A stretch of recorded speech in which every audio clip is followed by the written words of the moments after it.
Kelly, earlier today, President Trump said that he was planning an executive order to maintain the U.S. food supply chain.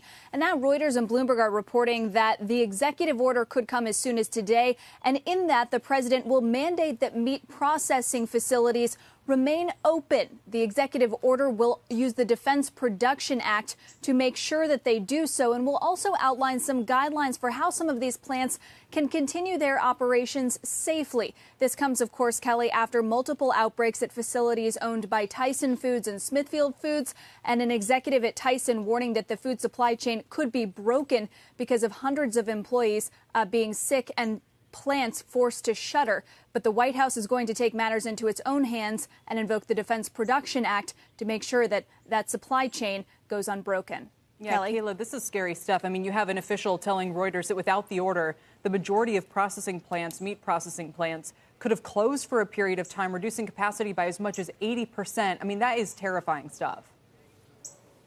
It is terrifying, especially with restaurants closed as well, with so many Americans who previously would have had multiple options to put food on the table, now relying on that supply chain and relying more than ever on what is available at grocery stores. And clearly the White House wants to make sure that that is uninterrupted. Yeah, and like we were just discussing with Steve Odland of the Conference Board, the executive order, they say will, and as you mentioned, provide liability protections for meat processing companies. That's probably the most important aspect of this, and forcing them to stay open. Kayla, thanks.